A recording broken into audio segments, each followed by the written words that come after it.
बच्चों ने शादी करने का फैसला कर लिया है। अपनी माँ से कोई ऐसे बात करता है? उठ, अरे उठ ना।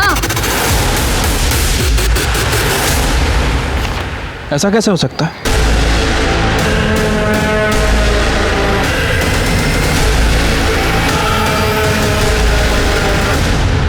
नमस्कार, आदाब।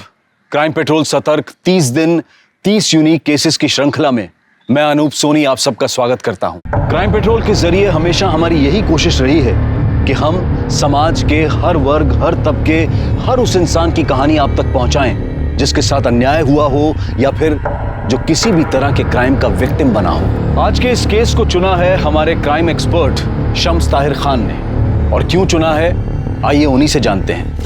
नमस्कार, आदाब, सत श्री अकाल। मैं शम्स ताहिर खान क्राइम पेट्रोल सतर्क के जरिए इस पूरे महीने लेकर आ रहा हूँ कुछ ऐसी अनसुनी कहानियां जो मुझे लगता है आपको देखनी चाहिए।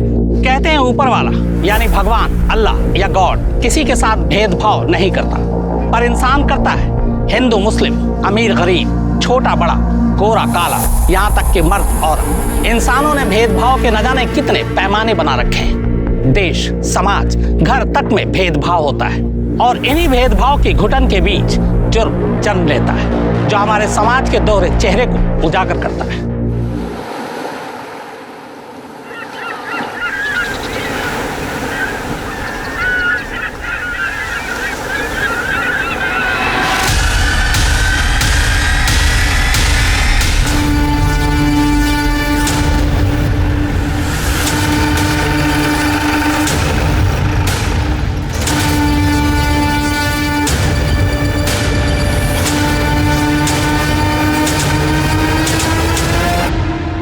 चेक करो।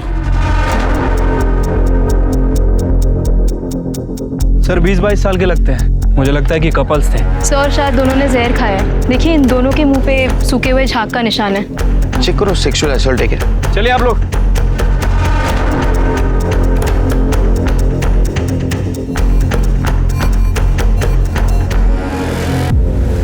सर अंडरगारमेंट और प्राइवेट बॉडी पार्ट्स चेक किए। मरने से पहले लाश के साथ सेक्स हुआ है। सेक्स या रेप? सर एग्जैक्टली बता पाना मुश्किल है। ऐसे जगह अक्सर ये कपल्स ये सब कुछ करने आते हैं। मेकआउट हुआ होगा, बाद में सुसाइड कर लिया। क्या ऐसा भी हो सकता है सिर के? ये सुनसान जगह पे इसके साथ किसी ने रेप किया और सदमे में आके दोनों ने जान दी, लेकिन ये अभी बताना मुश्किल है। सर बॉडी चेक करो, कुछ मिलता है क्या देखो।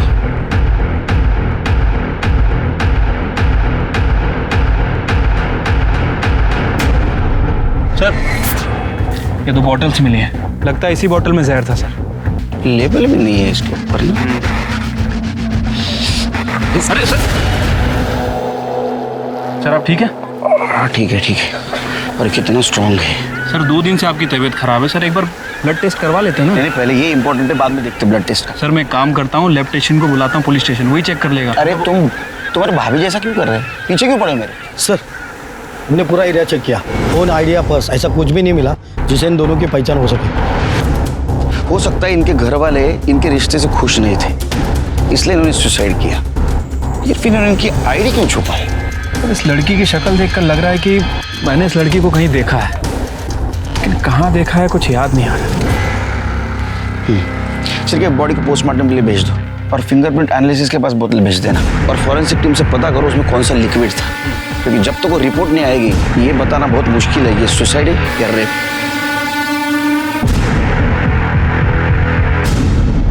पुलिस को संदिग्ध हालत में मिले इस जोड़े की कहानी आखिर क्या थी? पीएसआई को ऐसा क्यों लग रहा था कि चेहरा देखा हुआ है? क्या वो वाकई इसे व्यक्तिगत तौर पर जानता था या फिर ये कोई मशहूर चेहरा था, कोई जानी मानी शक्ल थी? पुलिस पूरी ईमानदारी के साथ इस केस को हल करने में जुट गई, बिना इस आभास के कि इस केस का सच कितना खतरनाक साबित होने वाला था। समंदर किनारे मुर्दा पाए गए इस जोड़े की शिनाख्त फिलहाल पुलिस नहीं कर पाई है। हालांकि शुरुआती जांच के बाद ऐसा लगता है कि मामला खुदकुशी का है, लेकिन खुद क्राइम सीन ये सवाल खड़े कर रहा है कि क्या वाकई ये खुदकुशी है, क्योंकि खुदकुशी करने वाला शख्स अमूमन अपनी शिनाख्त नहीं छुपाता, बल्कि मरने से पहले वो मरने की वजह लिखकर मरता है। तो क्या इस लड़का और लड़की की मोबाइल, पर्स और आईडी कार्ड कोई चोर लेवड़ा, क्या ये मामला खुदकुशी का है या फिर सोची समझी हत्या है? सर डीएनए की प्राइमरी रिपोर्ट से पता चला है कि लड़की की बॉडी में जो सीमेन मिला था उस लड़के का ही है। उसके बाद दोनों के बीच फिजिकल रिलेशन बना और दोनों ने जहर खा लिया। इसका मतलब हमारा अंदाज सही निकला, सुसाइड केस है।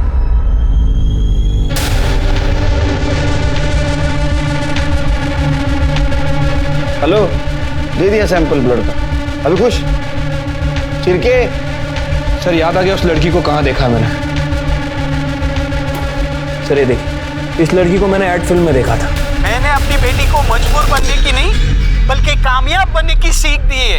उसे पढ़ाया लिखाया ताकि वो जो चाहे वो बन सके। आज मेरी बेटी डॉक्टर बन चुकी है, इसलिए आप भी अपनी बच्चियों को पढ़ाइए लिखाइए, उनका भविष्य उज्जवल बनाइए। सर कब से सोच रहा था इस लड़की को कहाँ देखा है। अभी वो ब्लड सैंपल ले रहा था तब मुझे याद आया। सिर्फ कि आपकी मेमोरी बहुत शार्प है। लड़की तो वही है। अबे किन्नर कौन है पता करो और उसे बुलाओ इस लड़की की पहचान के लिए। ठीक है सर।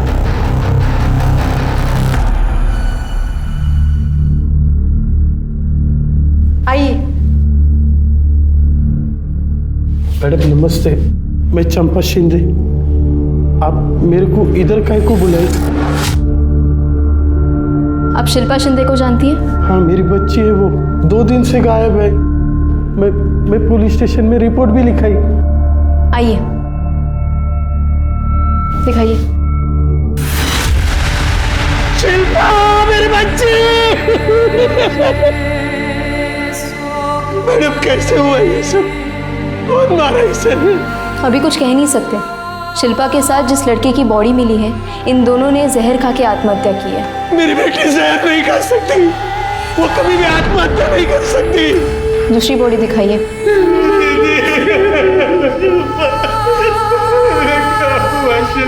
दीदी, अजीत, मेरा बच्चा।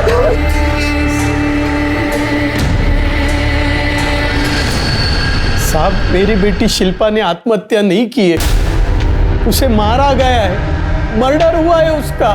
देखो उसने जहर खाया था और बाकी सब रिपोर्ट खाया नहीं साहब, उसे खिलाया गया है।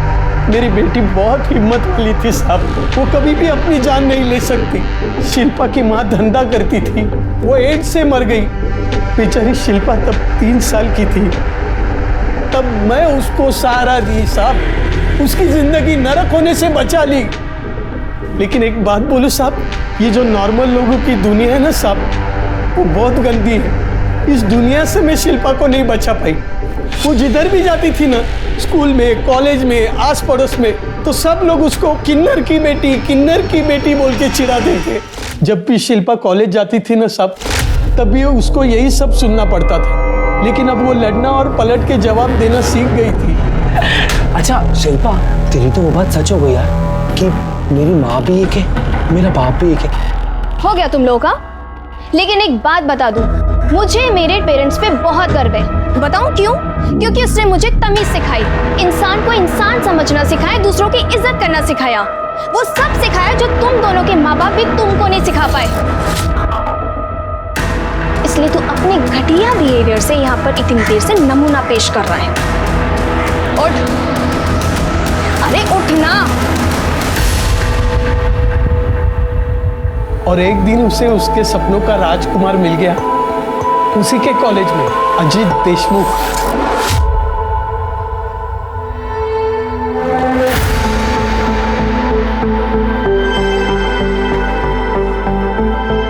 गाड़ी रोको, रुको।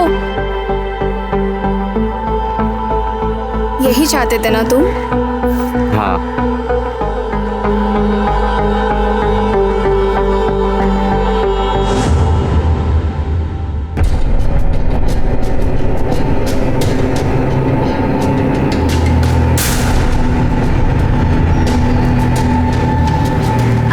कौन था वो लड़का? अरे बेटा तू बोल तो सही, वो पसंद है ना तुझको? अजीत अब हम लोगों के घर आने जाने लगा था। चलो बेटा शुरू करो। बेटा पहले भिंडी खाओ, मैंने अपने हाथों से बनाई है। भिंडी नहीं, भेंडी बनाती है तू। बेटा तुम कढ़ी खाओ। अरे नहीं मैंने ले बेटा खाओ। अरे तुम दोनों उसे खाने भी दोगी या झगड़ा ही करती रहोगी? बेटा तुम खाओ। सभी बहुत प्यार करते थे उसे, फरिश्ता बोलते थे। क्योंकि किन्नर की बेटी का हाथ थामने की हिम्मत दिखाई थी उसने। इस रिश्ते से सभी खुश थे सिवाय अजीत के परिवार को छोड़ के। मैं खुद उनको समझाने को गई थी। मैं शिल्पा को खूब पढ़ाई लिखाई, उसको अच्छे संस्कार दिए। देखना, एक नंबर की बहू बन के रहेगी वो इस घर की। पूरा देशमुख परिवार उस पर नाच करेगा। तुम बिल्कुल सही कह रही हो चंपा। तुम्हारी बेटी हमारे घर की बहू बनेगी तो हम भी तो रातों रात फ्रंट पेज की न्यूज में आ जाएंगे, रातों रात फेमस हो जाएंगे, लोग हम पे चुटकुले कसेंगे। और जब उनके बच्चे होंगे ना तो तुम ताली पीटने और नाचने गाने आ जाना। सच में बहुत गर्व होना चाहिए हमें ऐसी बहू पर। देखिए, मैं तो भले की बात कर रही थी, बाकी आप लोग जो सही समझे वही कीजिए। लेकिन बच्चों ने शादी करने का फैसला कर लिया है, अब उन्हें कोई नहीं रोक सकता, न आप न मैं। साहब, पक्का तो नहीं कह सकती कि ये सब देशमुख परिवार ने किया है। हाँ, लेकिन इतना पक्का कह सकती हूँ कि अजीत और शिल्पा ने आत्महत्या नहीं की। उन दोनों को मारा गया है साहब। उन दोनों के कातिलों को पकड़िए साहब, उसमें मेहरबानी करिए साहब, उन दोनों के कातिलों को पकड़िए। संभालिए अपने आप को, जो सच होगा वो जल्द सामने आ जाएगा। शिरके, चलो अजीत के इज्जतदार परिवार से मिलके आते हैं, देखते हैं उनका क्या कहना है। इसमें कहना क्या है इंस्पेक्टर साहब? आप ही बताइए, कौन एक किन्नर की बेटी को अपने घर की बहू बनाना चाहेगा? हमने अजीत को बहुत समझाने की कोशिश की, लेकिन वो सुनने को तैयार ही नहीं था कि अजीत की दी हुई शय थी कि एक किन्नर की इतनी हिम्मत हुई क्या वो हमारे घर आके हमें समझा रहा था। तो उस किन्नर की हिम्मत हुई आपके घर आने की, लेकिन आप लोगों में बिल्कुल श्रद्धा नहीं कि अपने खोए हुए बेटे की मिसिंग कंप्लेंट करे पुलिस में जाके। सर, अजीत अक्सर शिल्पा के घर जाया करता था, तो कई दिन वही रहा करता था, तो हमें लगा कि वो वही होगा। चलो मान लो आप लोगों को पता नहीं था कि वो मर चुका है, लेकिन हमने खुद आपको बोला कि वो मर गया। हम यहाँ खुद ही आपको बताने के लिए आए, फिर भी आप उसके आइडेंटिफिकेशन के लिए आने के लिए तैयार नहीं हो। मेरे पति की तबीयत ठीक नहीं रहती है, इसीलिए मैं अभी केशव को भेजती हूँ। केशव, मैं कैसे जा सकता हूँ? मुझे तो बिजनेस मीटिंग है। केशव। इंस्पेक्टर साहब, अब चलिए, मैं आता हूँ थोड़ी देर।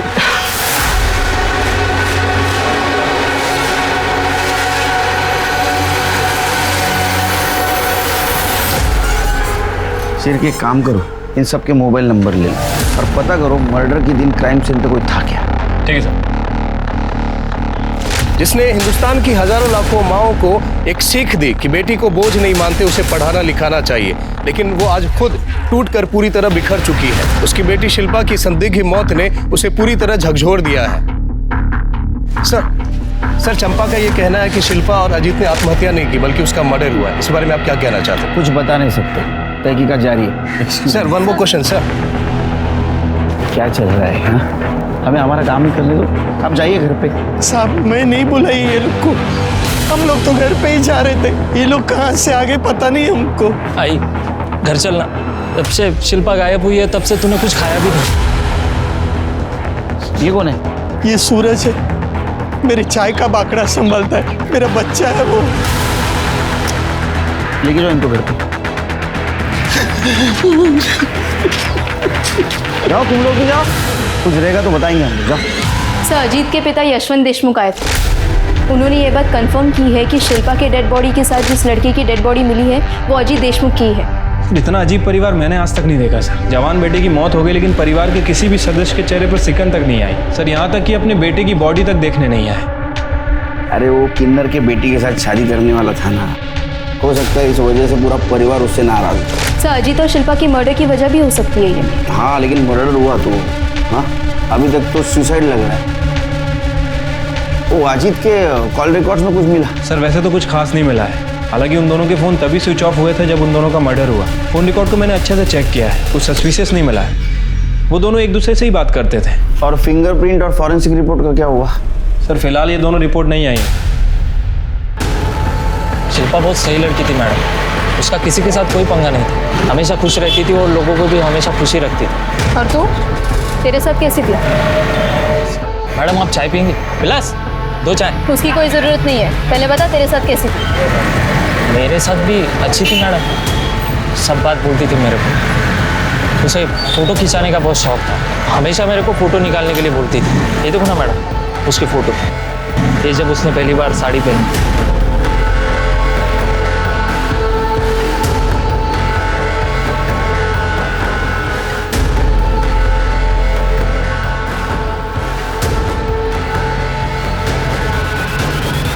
साहब। हाँ बोलो। साहब ये देशमुख फैमिली बहुत ही अजीब है साहब। अजीब मतलब क्या साहब, दिन भर लड़ाई झगड़ा रहता है इनके घर में। ये तो खुद भी एक दूसरे से अच्छे से बात तक नहीं करते, और उनका बेटा है ना अजीब, क्या बताऊं साहब। मैंने सुना है कि वो एक नंबर का दारूबाज है, नशेड़ी है, गंजेड़ी है। अभी कुछ दिन पहले अपनी माँ से खूब झगड़ा किया ना वो। किस बात पे झगड़ा हुआ था? साहब उसको लगता था कि उसकी माँ का ना वो कोई वैद है, उसके साथ लफड़ा चालू है। मैंने बताया ना आपको साहब, बहुत अजीब फैमिली है। अरे उनके घर में कोई बीमार पड़ता है ना तो डॉक्टर थोड़ी ना आता है, वो वैद्य ही है सत्यानंद, वही सबकी बीमारी का इलाज करता है। हाँ, अभी थोड़े दिन पहले मैं इस्त्री करे हुए कपड़े लेके गया था मालकिन को देने के लिए, तो दरवाज़ा खुला था साहब, तब मैं अंदर देखा दोनों माँ बेटे में वैद्य को लेके खूब बुमा बुम चालू था। जब आपकी तबीयत खराब है ही नहीं तो फिर आप हर दूसरे दिन उस वैद्य के पास क्या करने जाती हैं? मेरी तबीयत इसलिए ठीक है क्योंकि मैं वैद्य जी के पास जाती रहती हूँ। जब वैद्य जी यहाँ पर बाबा का इलाज करने आते हैं तब आप अपनी प्रॉब्लम्स नहीं बता सकती। मैं वैद्य जी के यहाँ अपनी तबीयत के हिसाब से जाऊंगी या तुम्हारी सहूलियत के हिसाब से? आई बहाने देना बंद कर, मुझे ना सब पता है तेरे और उस वैद्य जी के बीच में ना क्या चल रहा है और क्या नहीं चल रहा है। तुझे शर्म नहीं आती अपनी माँ पे इतना घटिया इल्जाम लगाते हुए? तो आपको शर्म आती है ऐसी घटिया हरकत करते हुए और उस वैद्य जी के साथ सोते हुए? तमीज, अपनी माँ से कोई ऐसे बात करता है? साहब सब जगह पूरी बात फैल गई थी कि मालकिन का चक्कर है वो वैद्य के साथ। पता नहीं उस किन्नर ने और उसकी बेटी ने क्या जादू कर दिया था मेरे बच्चे पर। मेरा बेटा बिल्कुल बदल गया था, पहले अच्छा था, हंसकर बातें करता था, हमारे साथ टाइम बिताता था, लेकिन जब से उस शिल्पा के चक्कर में पड़ा तब से घर वालों को कुछ समझता ही नहीं था, बात बात पे झगड़ा करता था। हमें पता चला है कि आपके बेटे का कहना था कि आपका और वैद्य सत्यानंद आप दोनों का अफेयर चल रहा था। ये बिल्कुल झूठ बात है। पता नहीं ये बात उसके दिमाग में किसने डाल दी थी। मैंने उससे 1000 बार पूछने की कोशिश की लेकिन इस बात का कभी जवाब नहीं दिया उसने। और वो सत्यानंद, वो तो देव मानुस है, उनके बारे में तो ऐसा सोचना भी पाप। मैं आपको बता नहीं सकती कितनी तकलीफ होती थी अपने बेटे के मुंह से अपने बारे में ऐसी बातें सुनकर।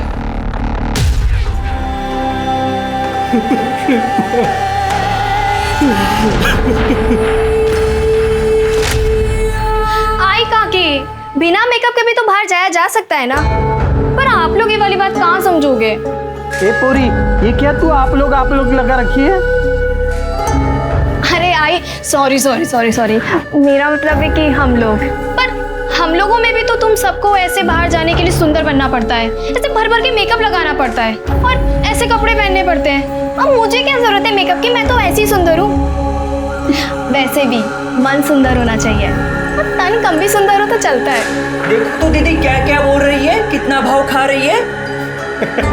अरे भाव तो खाएगी, हमारी शिल्पा कौन सी हीरोइन से कम सुंदर है? ये है मेरी सबसे अच्छी काकी। ऐसे ही खुश रहो। खा ले, जितना भाव खाना है खा ले। जब 2-3 बच्चे पैदा कर लेगी ना तो मोटी हो जाएगी, तब पूछूंगी तेरे से मैं। बच्चे? मैं कोई बच्चे पैदा नहीं करने वाली। अरे मैं क्यों अपना फिक्र खराब करूं? मैं जा रही, आप लोग नहीं समझोगे।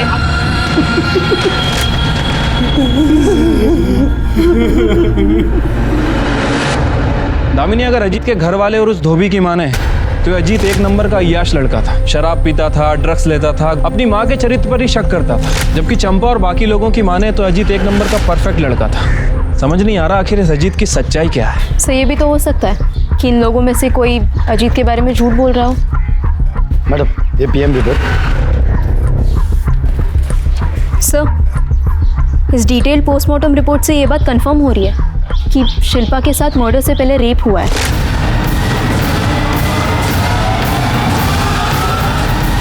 क्योंकि कॉन्डम के लुब्रिकेंट उसके प्राइवेट पार्ट्स में मिले। मतलब अजीत ने शिल्पा के साथ 2 बार सेक्स किया, एक बार कॉन्डम के साथ और दूसरी बार बिना कॉन्डम के। क्योंकि पहली पीएम रिपोर्ट में शिल्पा की बॉडी में जो सीमेन मिला था वो अजीत के डीएनए से मैच करता है। या फिर अजीत के अलावा कोई ऐसा है जिसने शिल्पा के साथ रेप किया। फिंगरप्रिंट रिपोर्ट दिखाना। ऐसा कैसे हो सकता है?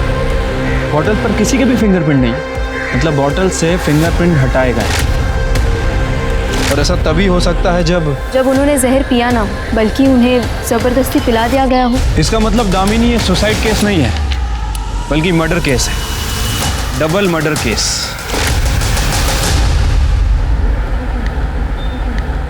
अरे आप लोग क्या समझेंगे कि एक माँ का कलेजा कैसे फटता है जब उसकी जवान बेटी को कोई मार डालता है। मुझे मालूम था मुझे, मुझसे और मेरी बेटी से कई लोग जलते हैं। आज उन सब लोगों के कलेजे में ठंडक पड़ गई होगी। सर आप तो सिक लीव पे थे ना, रेस्ट चल रहा था आपका। काय का race, double murder case, tension का काम। चलो बंद करो ये। कटे बंद करो।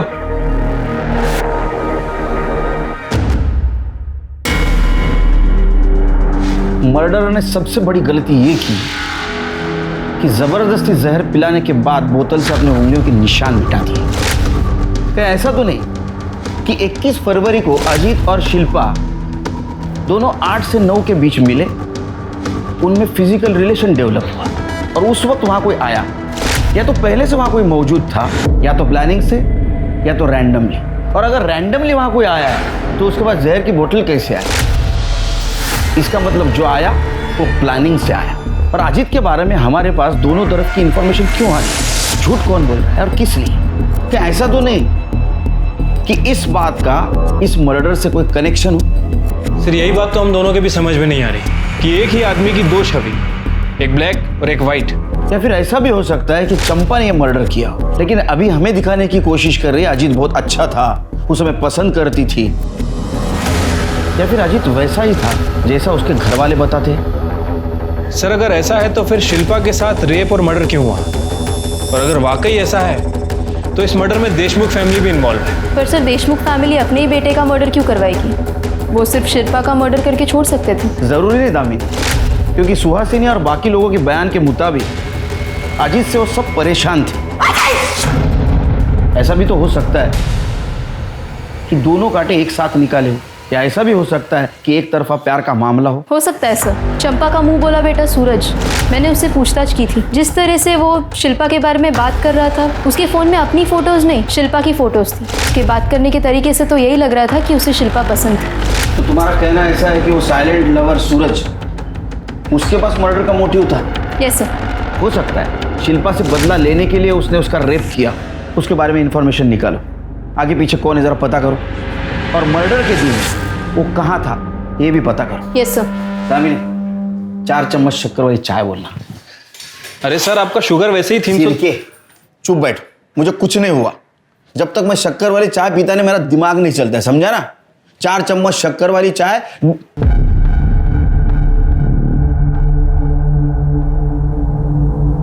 मैं शक्कर वाली चाय पीता हूं, बिना शक्कर वाली चाय चाहिए मुझे। हाँ देख रहे हो, जाओ।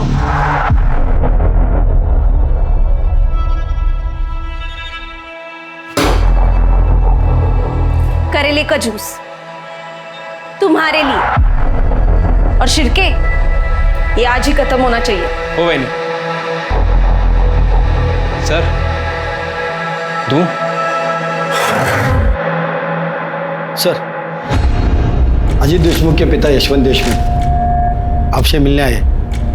बोला सर मैंने उनको बोला पर वो बाहर ही बैठ गए, शायद उनकी तबीयत ठीक नहीं है।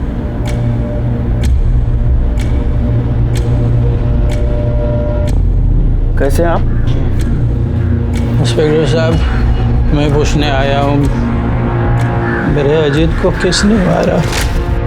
हम पता लगाने की कोशिश कर रहे हैं, जल्दी पता चल जाए। जल्दी पता लगाइए। मैं जानना चाहता हूँ मेरे इतने शरीफ बेटे को किसने मारा और क्यों? शरीफ, आप लोगों का तो कहना था कि वो अय्याश था। उसे कोई बुरी आदत नहीं थी, ईमानदार था, नेक था,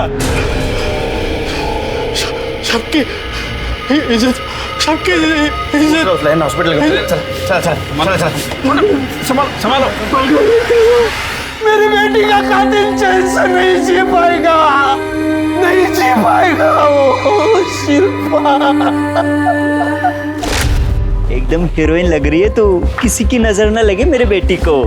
सही कहा आपने, शिल्पा के पास फेस के साथ साथ एक्टिंग का टैलेंट भी है। अगर ये चाहे तो इंडस्ट्री पे राज कर सकती है। अरे नहीं रे बाबा नहीं, हम लोग को जाने का ही नहीं उधर। सब भेड़िए है तुम लोग के धंधे में, मेरे को सब मालूम है।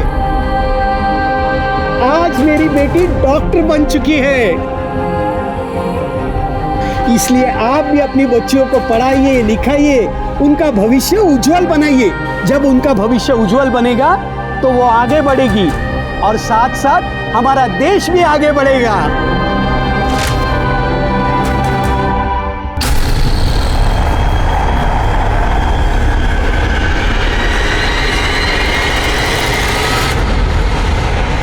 एक प्रेमी जोड़ा जिनकी मौत अब तक दुनिया से नाराजगी की वजह से की गई आत्महत्या लग रही थी, अब कत्ल में तब्दील हो चुकी थी। यह भी साफ हो गया था कि मर्डर से पहले शिल्पा के साथ बलात्कार किया गया था।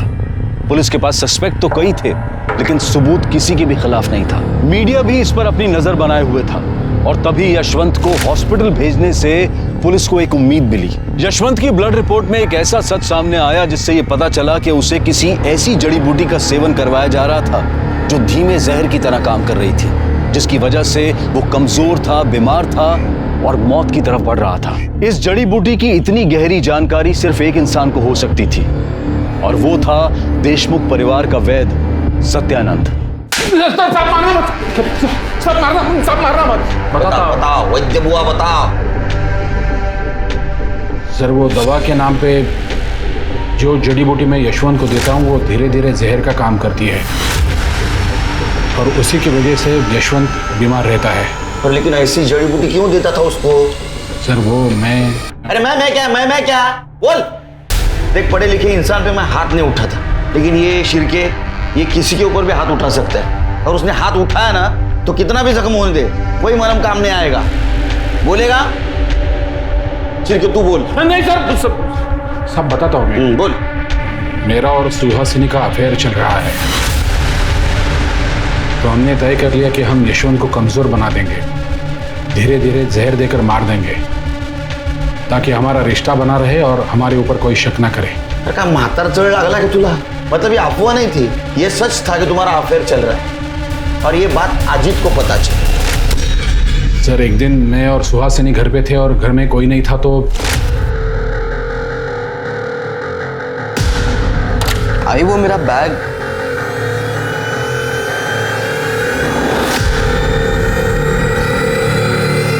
अजित और सुहासिनी के बहुत झगड़े होते थे, लेकिन सुहासिनी हमेशा यही कहती थी कि मेरे और उसके बीच में कुछ नहीं है। झूठी बातें फैलाकर वो। अच्छा तो अजीत को भैया साबित करके तुम्हारा फायदा नहीं हुआ, इसलिए यशवंत की तरह उसको भी तूने जहर दे दिया।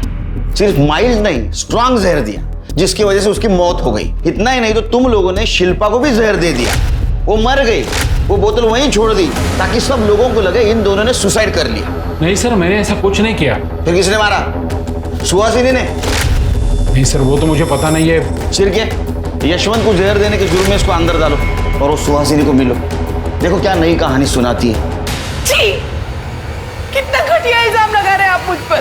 वो मैं झूठ बोल रहा है, मैं उसके साथ अफेयर क्यों करूंगी? उसकी हिम्मत कैसे हुई मुझ पर इतना घटिया इल्जाम लगाने की?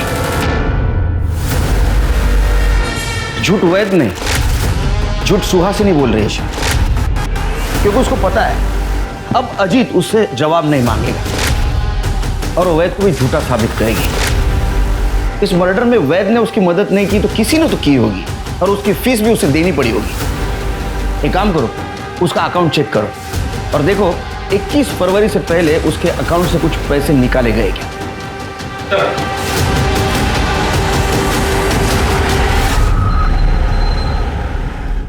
सर सुहासिनी ने अकाउंट से पैसे निकाले नहीं है, बल्कि 20 फरवरी को 1 लाख रुपए ट्रांसफर किए। किसके अकाउंट में? सासू माँ ने पैसे ट्रांसफर किए थे 1 लाख रुपए, लेकिन मैंने उनको वापस कर दिए थे। अच्छा हाँ, तो जमाई और सासू माँ ट्रांसफर खेल रहे थे। हाँ? उसने 1 लाख रुपए क्यों दिए तुझे? वो उन्होंने वो अजीत और शिल्पा को मारने के लिए सुपारी के लिए दिए थे, लेकिन साहब मैंने नहीं मारा उनको, मैंने पैसे वापस कर दिए। आप चाहे तो मेरा मोबाइल लोकेशन कहाँ गया था, किसको मिला था, सब चेक कर सकते हैं। मैंने कुछ नहीं किया साहब, मैंने किसी को नहीं मारा। झूठ बोल रहा है तो तूने और तेरे सासू ने सुहासिनी ने मिलकर ही मारा उन दोनों को। नहीं साहब, मैंने सही में पैसे वापस कर दिए, मैंने किसी को नहीं मारा साहब, मैंने कुछ नहीं किया। चलो मान लेते तुम सच बोल रहे हो। केशव क्यों झूठ बोल रहा है? क्योंकि वो एक नंबर का कमीना और कामचोर है, घर जवाई बनकर बैठा है। उसके खर्चे, कपड़ा, खाना पीना सबके पैसे मैं देती हूँ। इससे भी उसे शांति नहीं मिली। अब वो मुझे जेल भिजवाकर मेरी सारी जायदाद हड़पना चाहता है। सर, जिस रात शिल्पा और अजीत का मर्डर हुआ था उस रात मोबाइल लोकेशन के हिसाब से सूरज अपने घर पे ही था। और केशव बर्फ? सर, उसके कॉल लोकेशंस और मोबाइल रिकॉर्ड से कुछ खास पता नहीं चला। चलिए काम करो, बीच पर जहाँ शिल्पा और अजीत की बॉडी मिली पता करो उस दिन शाम से लेकर देर रात तक किसके किसके मोबाइल नंबर वहाँ एक्टिव थे, और उन नंबर का इन दोनों के साथ कुछ कनेक्शन था क्या? सर, ये बोतल में मिले जहर की फॉरेंसिक रिपोर्ट। अजीत और शिल्पा को जहर दिया गया और वो जहर धतूरे से बनाया गया था। धतूरे से जहर बनाया जा सकता है और धतूरा मिलना आम बात है। सर, वैसे धतूरा मिलता जंगल में है, लेकिन महाशिवरात्रि के दिन पे ये हर शिव मंदिर के बाहर मिलेगा, क्योंकि शिवरात्रि पे चढ़ावे में धतूरा चढ़ाने की प्रथा है। 1 मिनट, महाशिवरात्रि 21 फरवरी को महाशिवरात्रि थी। एक काम करो शिल्पे, जितने भी शिव मंदिर है उसके बाहर, उसके आसपास जितने भी फूल की दुकानें, वहाँ CCTV फुटेज कलेक्ट करो और देखो किसने इतने भारी मात्रा में धतूरे खरीदे। और एक बात पता करो, मुंबई या मुंबई के आसपास धतूरे के जहर से किसी को मारा गया था, ऐसा केस आया है क्या? हो सकता है देशमुख परिवार का वैद्य और ये चंपा की बिरादरी वाले ये जरूर जानते होंगे कि धतूरे से जहर कैसा बनाया जा सकता है। दामी, तुम एक काम करो, चंपा से जुड़े हुए सारे लोगों की पूछताछ करो। Yes sir. सूरज के बैकग्राउंड का कुछ पता चला? कुछ खास नहीं सर, बस इतना ही पता चला है कि सूरज के आगे पीछे कोई नहीं है। चंपा ही उसके लिए सब कुछ है। इनफैक्ट चंपा के साथ वो कई सालों से है। नजर रखो उस पर, हो सकता है ऐसा कुछ हो जो हमारे नजर में नहीं है। ठीक है सर।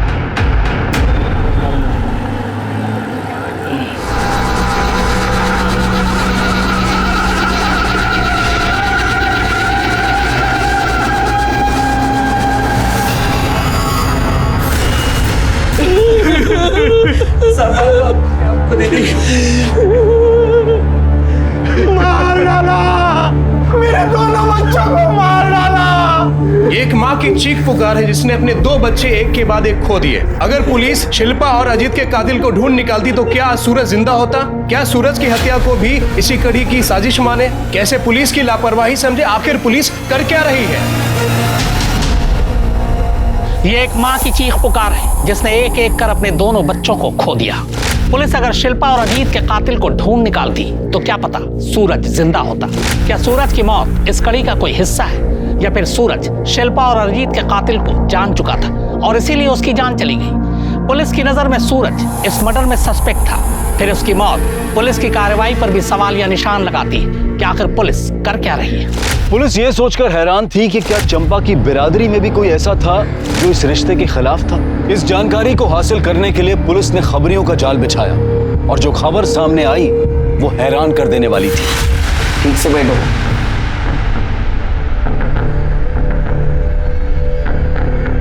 तुम अजीत और शिल्पा के रिश्ते के खिलाफ थी, फिर भी तुमने उन्हें आशीर्वाद दिया था, ऐसा चंपा ने कहा।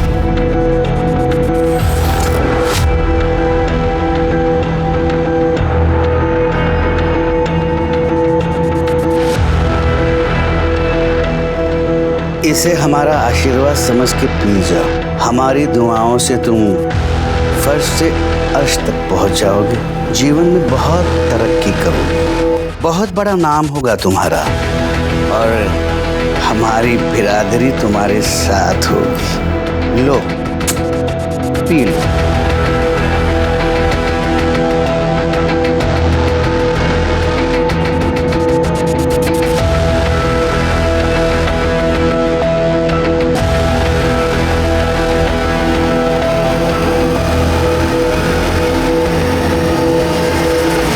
साहब, हमने इस रिश्ते की मंजूरी के लिए खाली एक ही शर्त रखी थी।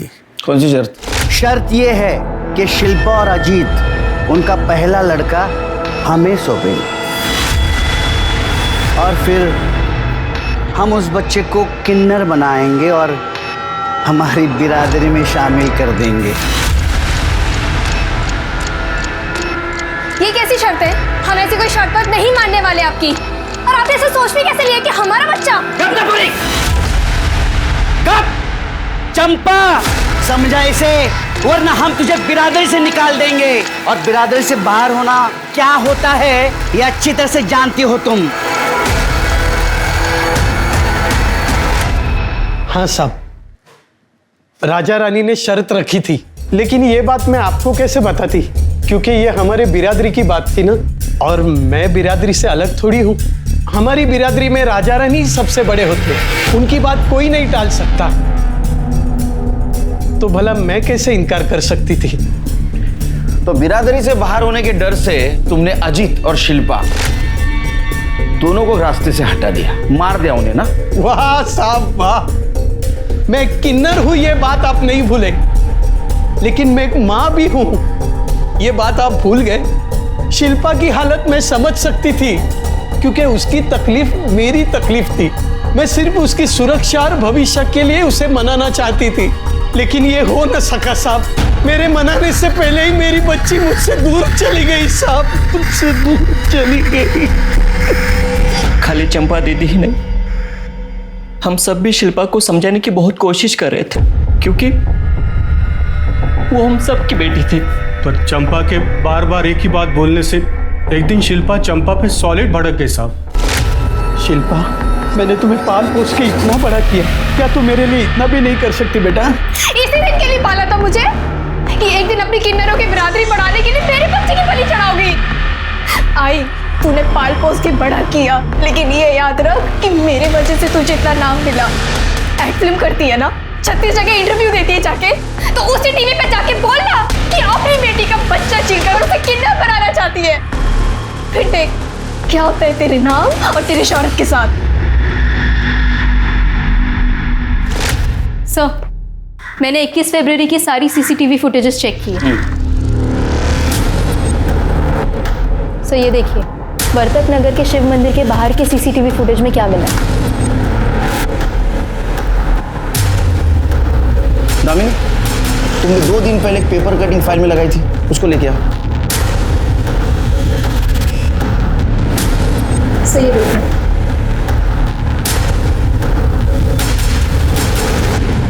शिरके देखो, लग तो यही रहा है ना।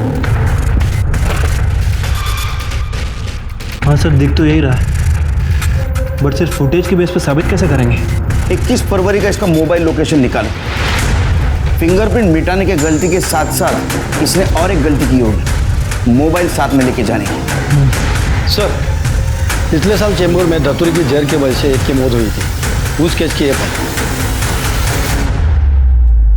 मरने वाले का नाम आशा था और वो किन्नर था, और उसके रूममेट को सस्पेक्ट बना के रखा था पुलिस वालों ने, लेकिन कुछ सबूत नहीं मिला तो उसको छोड़ दिया। मरने वाले के रूममेट का नाम देख रहे हो, बुलाओ उसे, उसका धतूरा हम बनाएंगे।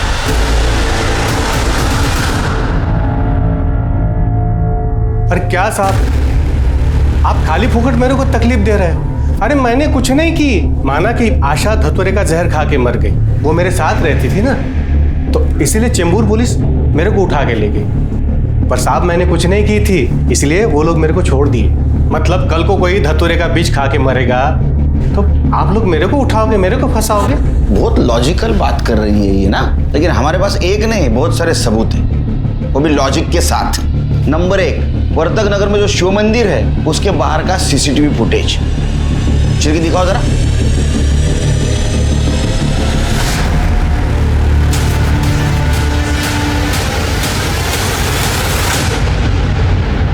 नंबर 2, जिस दिन शिल्पा और अजित का मर्डर हुआ उस दिन की तेरी मोबाइल लोकेशन वहीं की है। अब बोलेगा? कर दे। चल, 4 नंबर से काम हो गया। सर, मैं सब सच बताती। मेरे को मालूम था शिल्पा और अजीत गुपचुप किधर मिलते हैं। मैं गई उधर, मैंने मदद ली और दोनों को मार दिया। किसकी मदद ली?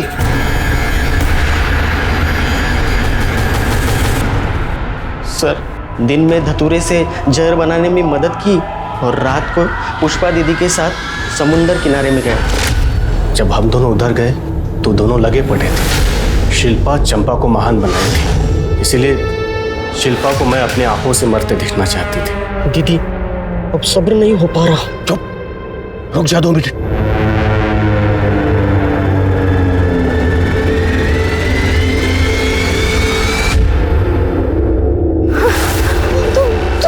मेरे को चंपा से बहुत जलन होती थी। धंधे वाली का बच्चा क्या पाल लिया उसने, सारी मीडिया उसके पीछे हो गई। मैं सोचती थी अच्छा अब तूने बच्ची पाली है ना तो लगन करके दिखा। पर शिल्पा को अजीत जैसा भला मानुस मिल गया, राजा रानी आशीर्वाद दे दिए। उसे बहुत तकलीफ होती थी ये सब देख के। सूरज को क्यों मारा? वो मैं टीवी पे प्रोग्राम देख रही थी, चंपा का कोस रही थी उसको। ऐसा इसमें क्या है, मैं यहाँ ऐसे चढ़ रही है, एक दिन तेरे को भी मैं शिल्पा की तरह मारूंगी।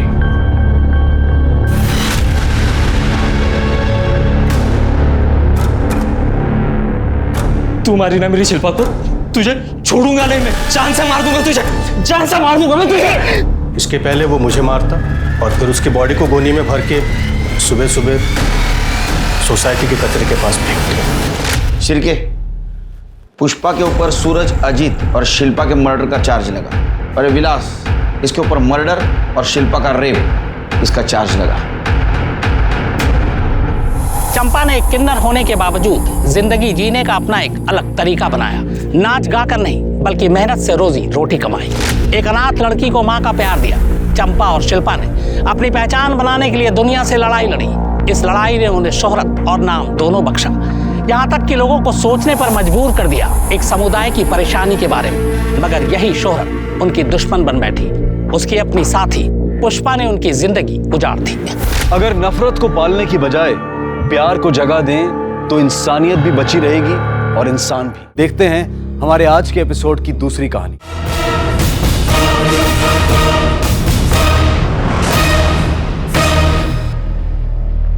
नमस्कार, आदाब। क्राइम पेट्रोल सतर्क 30 दिन 30 यूनिक केसेस की श्रृंखला में मैं अनूप सोनी आप सबका स्वागत करता हूं। आज के इस केस पर अपना विश्लेषण देंगे हमारे मेहमान और जाने माने पत्रकार शम्स ताहिर खान। दिन दहाड़े एक औरत को चलती कार से फेंक दिया गया। ऐसी खबरें सुनकर अक्सर कई लोग ये सोचते हैं कि शायद मामला कार चोरी का हो। कुछ ये कहकर दिलासा दे देते हैं कि चलो कम से कम औरत की जान तो बच गई। मगर कई केस में ऐसा होता है कि जो बाहर से दिखता है वो अंदर नहीं होता। आज के केस में जुर्म की ये वो कहानी है जिसमें एक विक्टिम को पूरी साजिश के तहत मार दिया जाता है। ये केस इतना चुनौतीपूर्ण है कि गुरुग्राम पुलिस को सुलझाना वाकई किसी चुनौती से कम नहीं। अरे नहीं मैडम, मेकअप नहीं, फेशियल और मैनिक्योर भी करवाना है। एक रिक्वेस्ट है, 40 मिनट में हो जाएगा सर? हाँ हो जाएगा। So sweet of you, thank you. Pragya, तुम्हारे लेक्चर लेने से पहले सब कुछ हो जाएगा, मैंने बात कर ली। राजीव क्यों परेशान हो रहे हो, मैं बाद में करवा लूंगी ना ये सब। देखो तुम्हारी हर एक जरूरत का ख्याल है मुझे। अब ज्यादा बहस मत करो, जाओ जल्दी जाओ। मैम प्लीज आइए मैम। ओके आइए।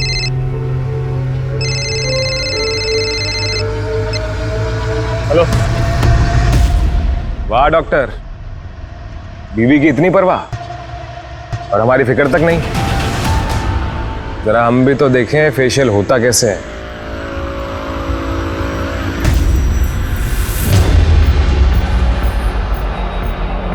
दीपक प्लीज देख प्रज्ञा का मूड मत खराब करा, ठीक है? कल तक मैं सब कुछ ठीक कर दूंगा, बस आज का टाइम दे दे मुझे। टाइम ही तो नहीं है तेरे पास डॉक्टर।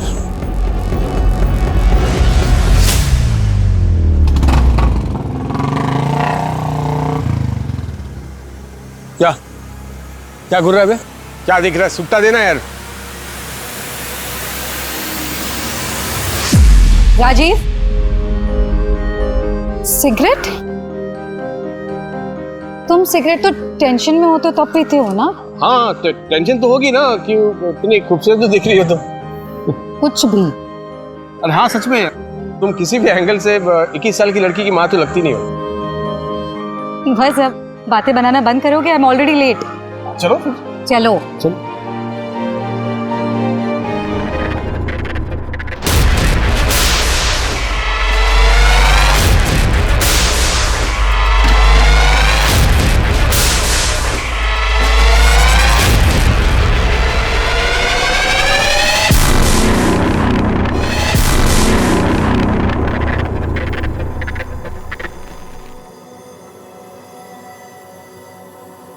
राजीव हाँ कहाँ हो? अरे ये हाँ हाँ डैडी ने सरप्राइज हॉलिडे प्लान किया है, वो भी आपकी फेवरेट जगह मनाली। क्या मनाली? राजीव पॉसिबल नहीं हो पाएगा मेरे लिए मनाली का ट्रिप, एग्जाम्स लेने कॉलेज में। हाँ टिकट ऑलरेडी बुक्ड है डार्लिंग। देखो तुम अपना पैकिंग शुरू करो, हमने तो कर लिया है, मैं अभी आया, ठीक है? हाँ जी, ये क्या चल रहा है ये सब? प्रज्ञा, ये टाइम मैंने अपने परिवार के लिए निकाला है, तुम्हारे हर सवालों का जवाब मैं रास्ते में दूंगा, ठीक है? तुम अपना पैकिंग तो शुरू करो, मैं एक काम करता हूँ, शर्मा मार्ट जाके कुछ सामान लेकर आता हूँ, ठीक है?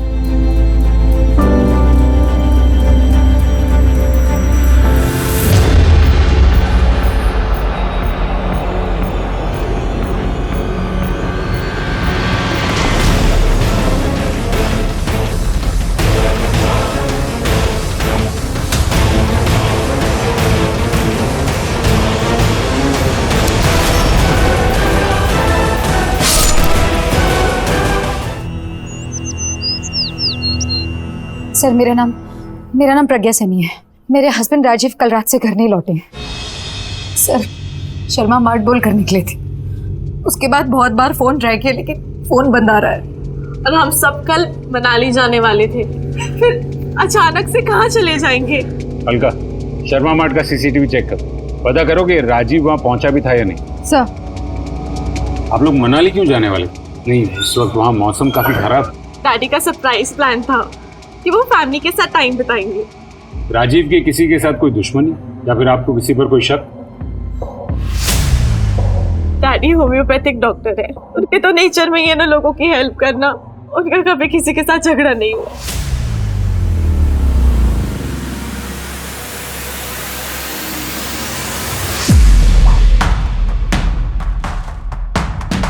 ये रहे डॉक्टर साहब, मैंने कहा था ना, सामान लिया और चले गए।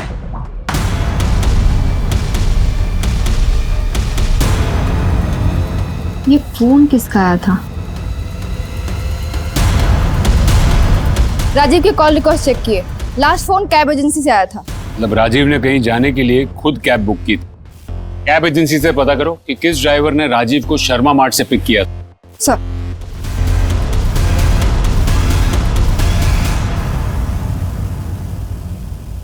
कैब ड्राइवर मिलने के बाद ही पता चलेगा कि उसने राजीव को कहाँ ड्रॉप किया है। और अगर आपको कोई आइडिया हो कि वो कहाँ जा सकते हैं। इतनी रात में अपना क्लिनिक भी ओपन नहीं करते वो। क्लिनिक का है उनका? आर्य समाज रोड पर, लेकिन हाँ अगर क्लिनिक ओपन करते तो रिसेप्शनिस्ट बता देती। रिसेप्शनिस्ट? क्या नाम है उसका? मंजूषा।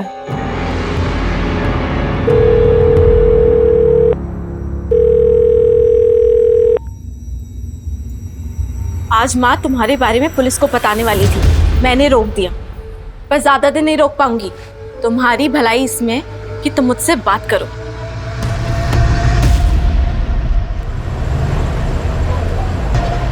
सर आखिरी बार डॉक्टर 4 तारीख को ही आए थे और कुछ परेशान से लग रहे थे।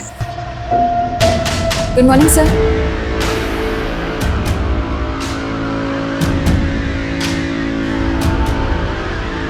सर बहुत देर तक गेट नहीं खोला तो मैं अंदर चली गई चेक करने, पर वहां पे डॉक्टर साहब तो कुछ और ही। सर क्या है? बिना परमिशन के अंदर कैसे आ गए तुम? हाँ, गेट आउट। सर बीवी और बेटी तो राजीव की अच्छाई का गुण गा रहे हैं और उनकी रिसेप्शन तो कुछ अलग ही कहानी बोल रही। 4 तारीख को राजीव की जिंदगी में ऐसा कुछ हुआ जिससे वो काफी डर चुका होगा। तो मनाली कोई हॉलिडे नहीं, अपने परिवार को शहर से बाहर ले जाने का एक बहाना था बस। और सर प्रज्ञा ने कहा कि ब्यूटी पार्लर से आने के बाद से राजीव का मूड ऑफ था। 40 मिनट तक राजीव पार्लर के बाहर था। पता करो कि उस पार्लर के आसपास 40 मिनटों में राजीव के साथ हुआ क्या। और हाँ, उसका क्लिनिक भी अच्छे से चेक करो, आखिर वो इस हालत में अपने कैबिन में कर क्या रहा था। जी सर।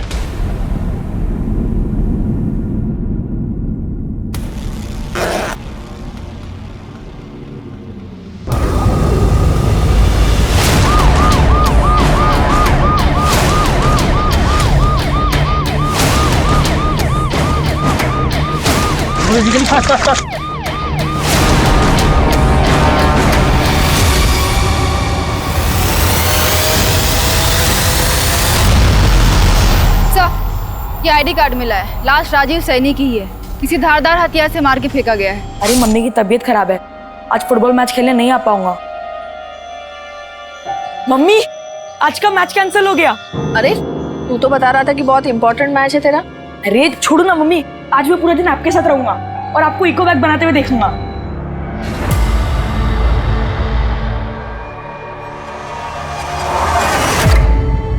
राजीव, राजीव, राजीव।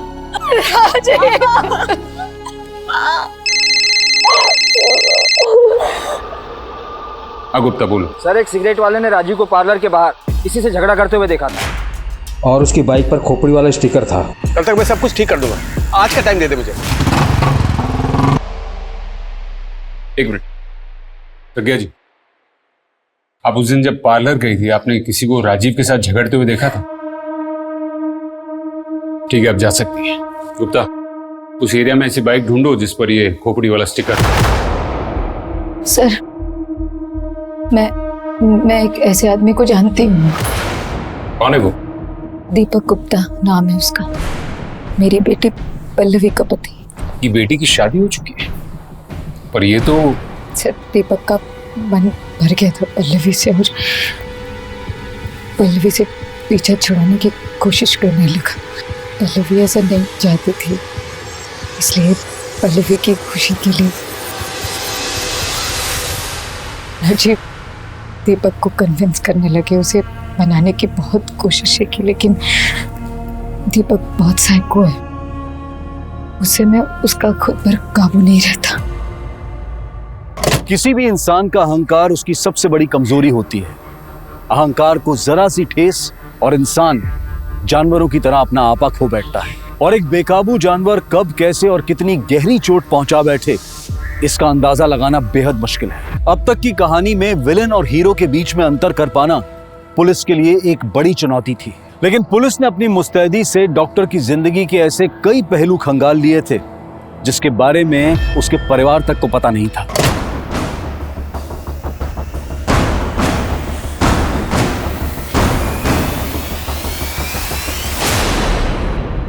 लगता है भाग गया ही। दीपक की फोटो सारे पुलिस स्टेशन में भेज दो।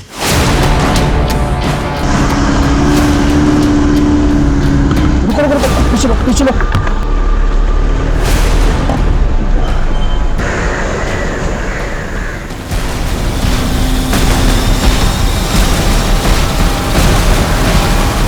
उस शॉप वाले ने काली बाइक पर ऐसी खोपड़ी का स्टिकर है, ऐसे ही बताया था ना?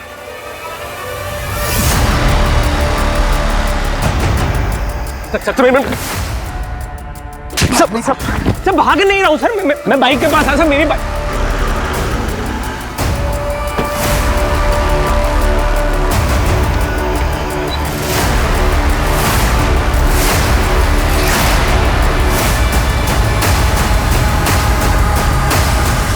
अपनी पत्नी से पीछा छुड़ाने के लिए तूने उसके बाप को ही मार दिया।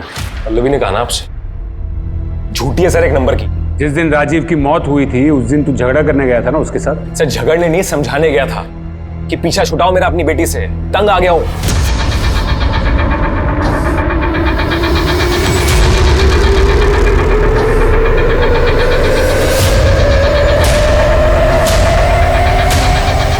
सर, पल्लवी चाहती थी कि मैं हर चीज उसके डैडी की कॉपी करूं। उसके हिसाब से तो उसके माँ बाप के अलावा कोई परफेक्ट कपल था ही नहीं। और तो और सर, उसने तो मेरे कपड़े भी अपने डैडी के स्टाइल के खरीदने शुरू कर दिए थे। उस दिन तो हद ही हो गई। कहाँ गए थे तुम? मैं बता के तो गया था। तुम्हारी हरकतें फिर से शुरू हो गई ना? क्या हरकत शुरू हो गई? नाटक तो ऐसे करते हो शादी करके ना सबसे बड़ी गलती हो गई मेरी लाइफ की। अरे तो गलती नाटक करने की जरूरत नहीं है। अरे तो मैंने किया क्या, मुझे ये तो बताओ ना। 10 बार कही मुझे शर्ट का रंग नहीं पसंद। मेरे डैडी को देखा है, इतने अच्छे कपड़े पहने। अरे हद होती है यार, हर बात में डैडी डैडी डैडी। नहीं बन सकता मैं तुम्हारे डैडी जैसा। और सुनो मेरी बात, अगर अपने डैडी से इतना ही प्यार है ना तो डैडी के साथ जाके रहो, मेरे साथ मत रहो। ये देखिए सर, चोट देखिए सर। पति पत्नी के झगड़े में यही होता है, लोग ना हमेशा पति के ऊपर उंगली उठाते हैं। और सर आपको यकीन नहीं आता ना, तो ये देखिए, ये सुनिए यहाँ पे सर। आज माँ तुम्हारे बारे में पुलिस को बताने वाली थी। तुम्हारी भलाई इसमें कि तुम मुझसे बात करो। सर, एक मिनट।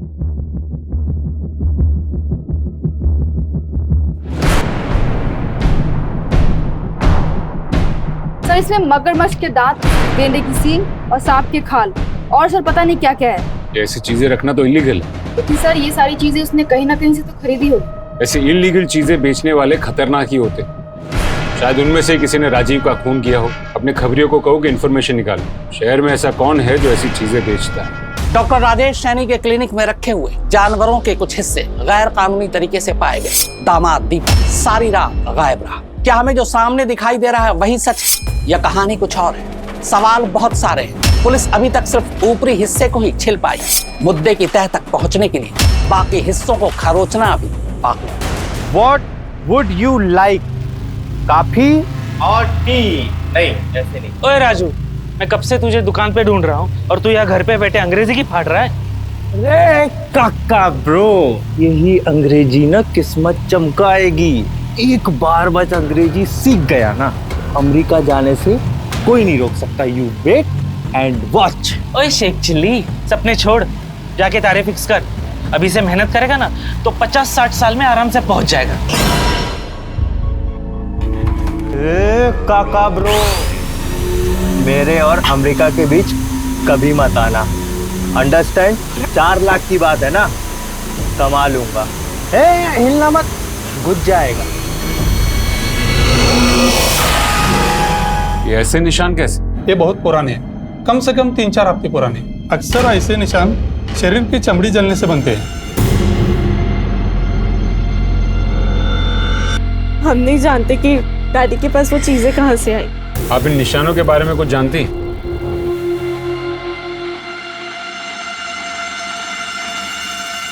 इन चीजों के बारे में मुझे कभी कुछ नहीं बताया। बताया तो बहुत कुछ नहीं था आप लोगों से। वैसे इस घर के बाहर राजीव की एक अलग दुनिया थी। मैडम आपका पार्सल। ले जाओ इसे वापस। नहीं चाहिए ये अब। जिसके लिए मंगवाया था ये इस दुनिया में नहीं रहे। डैडी के फोन में दिक्कत आने लगी थी और उनकी क्लिनिक भी अच्छे से नहीं चल रही थी, तो उन्होंने नया फोन ही नहीं खरीदा। माँ और मैंने डिसाइड किया था कि हम उनको नया फोन गिफ्ट करेंगे, पर हमें क्या पता था कि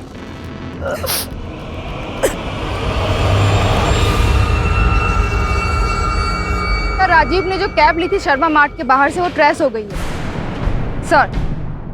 4 तारीख की रात को शर्मा मार्ट के बाहर से तुमने इसे पिक किया था?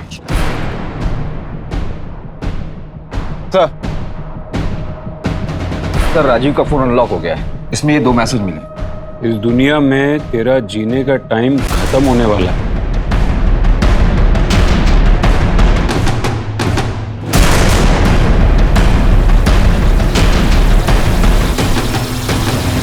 मैडम उसको उस दिन इधर ही उतारा था, फिर वो सीधा उस तरफ चला गया। सर नंबर सेव नहीं है, फिर भी ट्रैकिंग पे डाल दिया है। मारने की धमकी दी, फिर भी राजीव ने पुलिस कंप्लेन नहीं की।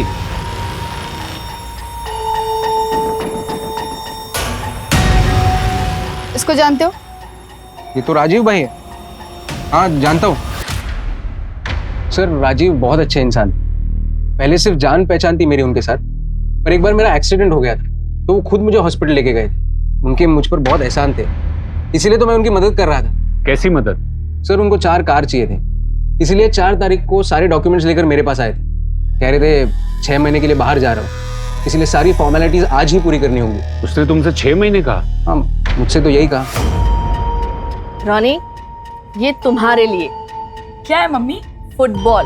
सच्ची? ये तो मुझे कब से चाहिए था।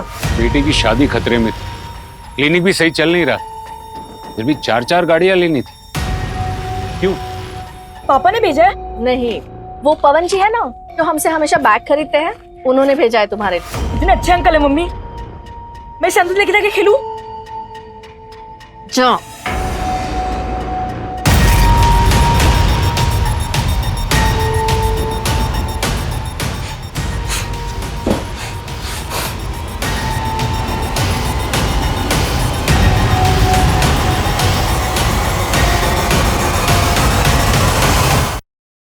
सर जिस नंबर से राजीव को धमकी वाला मैसेज मिला था, उस नंबर का लोकेशन ट्रेस हो गया है।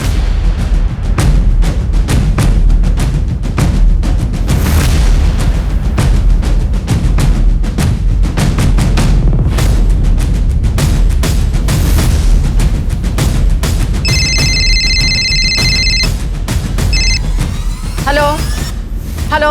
मैडम जी। राजीव सैनी को जानती हैं आप? राजीव सैनी? डॉक्टर साहब, उनके घर तो मैं झाड़ू पोछा करती हूँ। साहब, मुझे तो फोन उठाना और काटना आता है, बस ये मैसेज मैं नहीं जानती। तुम्हारा फोन तुम्हारे अलावा कोई और इस्तेमाल करता है? जी, घर में एक पोता है ना, कभी कभी वो फोन उठा लेता है।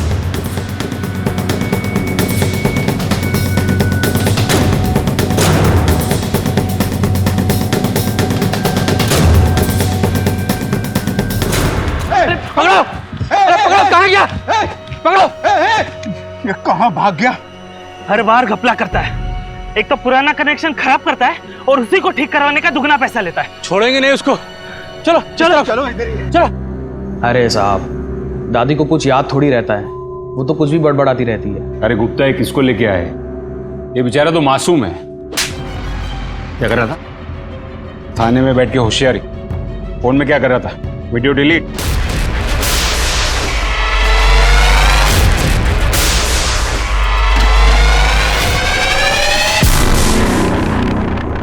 ऐसे वीडियो निकालता है? हाँ? ऐसे वीडियो निकालता है पल्लवी के?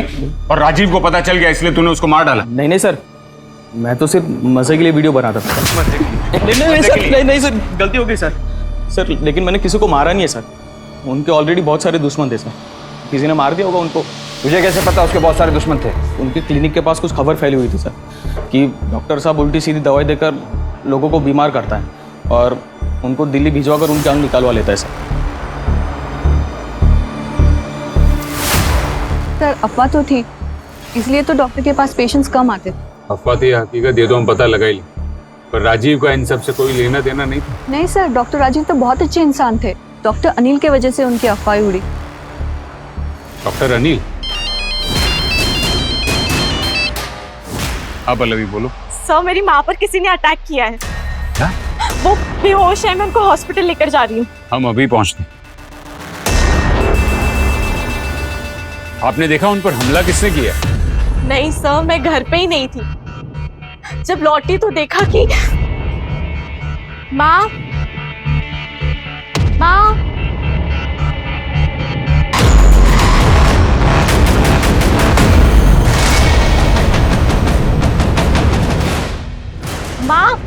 कौन है ये लोग?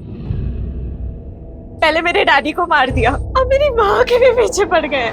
आपको क्या लगता है किसने किया होगा आपकी माँ के साथ? और कौन? दीपक नहीं किया होगा ये सब।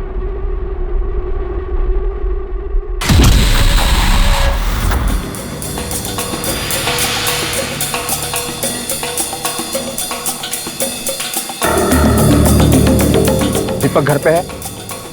नहीं है सर। तुम स्टूडेंट हो दीपक के? हाँ सर। हाँ सर। 4 तारीख को इंडस्ट्रियल ट्रिप पर दीपक के साथ गए थे तुम लोग? हाँ सर, हम दोनों गए थे। क्या उस दिन दीपक पूरे दिन तुम लोगों के साथ था? हाँ, पर सर रात में कहीं चले गए थे। सही में बोल। सर आप यहाँ?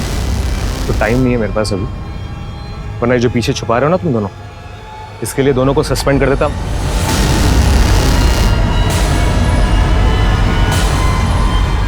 रिवॉल्वर परफ्यूम था उनके हाथ में। बॉटल से लग रहा था कि वो लेडीज परफ्यूम है। पता नहीं सर किससे मिलने गए थे। पहला ऑर्डर तो 2 दिन में ही बिक गया। मार्केट में बहुत डिमांड है आपके इको फ्रेंडली बैग्स की। थैंक यू सो मच पवन जी, आप मुझे बहुत ज्यादा हेल्प कर रहे हैं।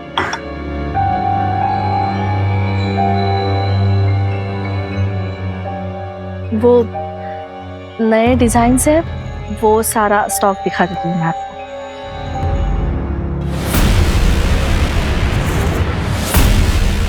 रोनी, रोनी क्या कर रहा है तू? छोड़ दे रोनी, कल हो गया क्या तू? सर, परफ्यूम और फुटबॉल लेकर राजीव किसी को मारने क्यों जाएगा? लगता तो ऐसा ही है कि दीपक का किसी के साथ अफेयर चल रहा था और इसीलिए वो पल्लवी के साथ डिवोर्स लेना चाहता था। तो फिर राजीव के मेट के मोबाइल से वो धमकी भरे मैसेजेस, जानवर की चमड़ी, इतनी कितनी चीजों में फंसा था ये राजीव। गुप्ता, इन्हीं में से एक कड़ी हमें राजीव के खूनी तक ले जाएगी। क्या? अरे मुझे मिलना है। अजीब है आप लोग, किसी ने अफवाह फैला दी और आप लोग मुझ पे इल्जाम लगा रहे हैं। आप पर किडनी ट्रांसप्लांट का इल्जाम है। हाँ, मुझे राजीव ने बताया था, कोई उसकी इमेज खराब करना चाहता है, उसको बदनाम करना चाहता है। राजीव को तो सुदेश पर डाउट था।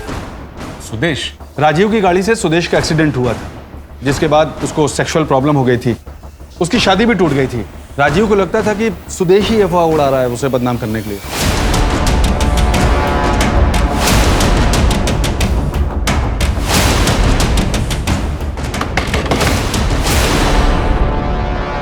जी? राजीव ने आपकी जिंदगी बचाई या फिर राजीव की वजह से आपकी जिंदगी बर्बाद हो गई? बर्बाद तो हुई थी, मगर राजीव ही अपनी गलती सुधारने के लिए मेरा इलाज कर रहे थे। टीना,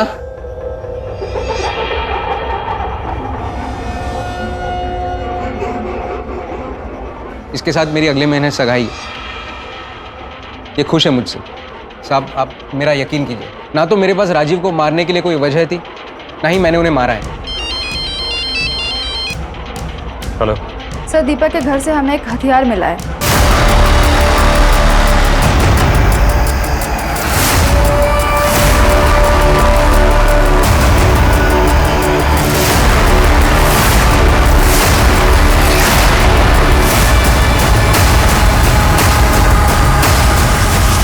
सर, फॉरेंसिक ने कंफर्म किया है जो चाकू हमें दीपक के घर से मिला था उसी से राजीव का मर्डर हुआ है। दीपक ही राजीव का खूनी है। इंडस्ट्रियल टिप से फरार होना, ये सारी कड़ियां जुड़ गई हैं। दीपक की फोन लोकेशन ट्रेस की? सर, उसकी फोन लोकेशन तो ट्रेस नहीं हो पा रही है, लेकिन उसके कॉल लिस्ट में किसी संतोष का नंबर है। डेली बात करता था। ये एड्रेस निकालो संतोष का। सर। जी सर।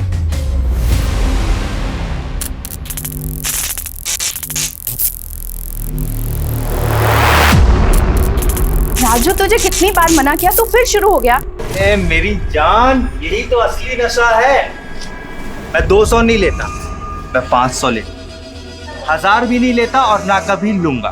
मुझे तो पावर पसंद है, और असली पावर मुझे तुझसे मिलती है।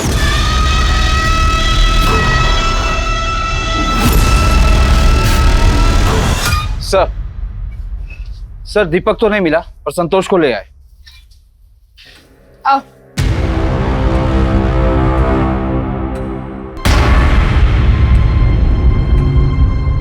दीपक को कैसे जानती हैं आप?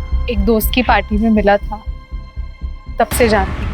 दीपक पर अपने ही ससुर को मारने का इल्जाम, और उसके कॉल रिकॉर्ड्स देखकर हमें यह पता चला है कि वो तुमसे बहुत करीब। क्या चल रहा था तुम दोनों के बीच? तुमसे पूछ रहा हूँ, क्या चल रहा था तुम दोनों के बीच? सर, वो अपनी पत्नी से तंग था और मैं अपने पति से। हम कब करीब आए कुछ पता ही नहीं चला। पर सर, मैंने कुछ नहीं किया, मेरा इससे कोई लेना देना नहीं है। 4 तारीख की रात को दीपक तुम्हारे साथ था? हाँ, मेरे पति टूर पे गए हुए थे, तो वो मेरे घर ही आ गया। वो पूरी रात मेरे साथ ही था। इस वक्त दीपक कहाँ छुपा होगा, कुछ पता है?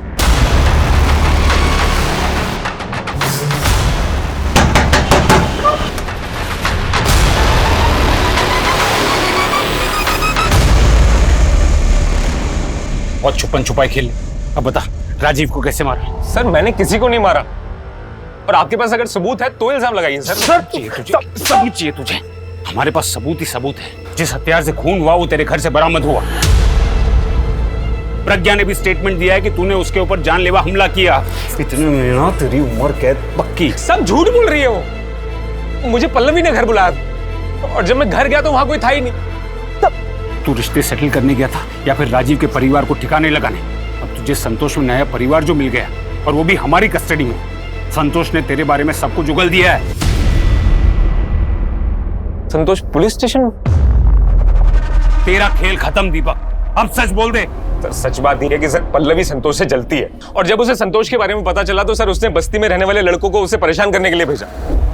सर, मैंने कुछ नहीं किया, सब फंसा रहे हैं मुझे। ये ऐसे नहीं मानेगा, इसकी जम के कुटाई करो, फिर उगलेगा सब कुछ। साहब, मैं सच बोल रहा हूँ साहब, मैंने कुछ नहीं किया, मैं सही बोल रहा हूँ साहब, मैंने सच में कुछ नहीं किया, वो झूठ बोल रही है साहब। मर्डर वेपन मिलने से केस सुलझने की बजाय और उलझता नजर आ रहा है।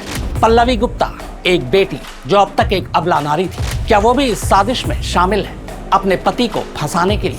इस केस को देखकर ऐसा लगता है कि पुलिस को एक बार पल्लवी से सख्ती से पूछताछ करनी चाहिए, ताकि दूध का दूध और पानी का पानी हो सके। सर, दीपक तो बेकसूर ऐसी बात की रट लगा कर रखा है, जबकि सारे सबूत उसके खिलाफ। सवाल भी बहुत है गुप्ता। राजीव उन जानवर के पार्ट्स का करता क्या? उसके शरीर पर वो निशान कैसे है? ये सब उसकी मौत के साथ जुड़े हुए। दीपक संतोष के घर था, मतलब उसने खून नहीं किया। सर, संतोष के घर के आसपास की सीसीटीवी को चेक करवाता हूँ। देखते शायद कुछ मिल जाए। सर बचा लीजिए मुझे सर प्लीज। तुम तो सुदेश के घर पे थी ना? इसके साथ मेरी अगले महीने सगाई है।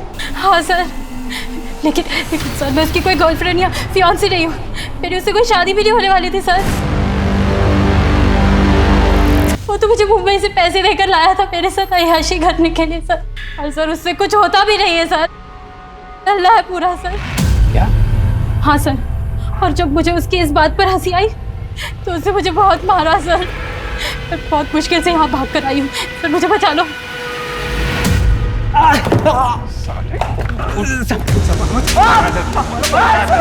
पुलिस से सच बोलना साले। जो आदमी औरत पे हाथ उठा सकता है उसके लिए मर्डर करना मुश्किल नहीं है। राजीव को बदनाम करने के लिए तूने ये अफवाह उड़ाई थी ना? हाँ साहब, मैंने अफवाह उड़ाई क्योंकि उसने मेरी जिंदगी बर्बाद करके रख दी। तो मार दिया उसे, हो गया बदला पूरा तेरा। नहीं सर, मैंने मारा नहीं उसे। राजीव ने कहा था कि मेरी बीमारी का होम्योपैथी में इलाज है, मगरमच्छ के दांत। अगर वो मरता नहीं साहब तो शायद आज मैं ठीक हो जाता। तो वो सब सामान राजीव तेरे लिए मंगवाता था? किससे मंगवाता था वो सामान? नोएडा में लल्लन नाम का एक आदमी है, उससे।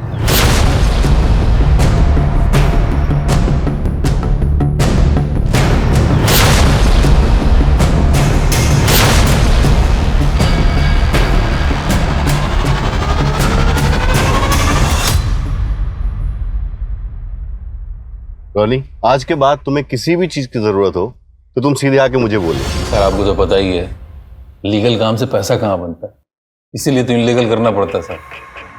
वैसे भी जानवरों की बहुत डिमांड है मार्केट में। तू राजीव को कब से जानता था और वो ये सब तेरे से कब से खरीदता था? सब राजीव जी से तो पुराना कनेक्शन है अपना। वो अपनी गर्लफ्रेंड के साथ आते थे कभी कभी मेरे फार्म हाउस में रुकने के लिए रात में। गर्लफ्रेंड? तू जानता है उसकी गर्लफ्रेंड को? हाँ सर, मंजू नाम है उसका। बहुत समय से उसको मिला नहीं हूँ, देखा नहीं हूँ, लेकिन हुलिया तो बता ही सकता हूँ। प्रज्ञा जी, 15 साल पहले राजीव का किसी मंजू नाम की औरत से अफेयर था, क्या आप जानती है उसे? जी, राजीव से जब मैं मिली थी तब उनका डिवोर्स हो चुका था और फिर मैंने उनके पास्ट के बारे में जानना जरूरी नहीं समझा। मतलब राजीव की और आपकी दूसरी शादी हुई थी? पल्लवी मेरी ही बेटी है, लेकिन राजीव से वो अपने सगे बाप जैसा ही प्यार करती है। और क्या क्या जानता है राजीव के बारे में? ज्यादा नहीं साहब, लेकिन वो आदमी परेशान था। मैंने उससे पूछा कि कुछ उसको भी वैसी वाली दवाई चाहिए क्या? बोला नहीं वो मैं तो अपना इलाज वो इलेक्ट्रिशियन से करवा रहा हूँ। इलेक्ट्रिशियन से कैसा इलाज? मुझे क्या मालूम साहब, करवा रहे होंगे। सर एक मिनट।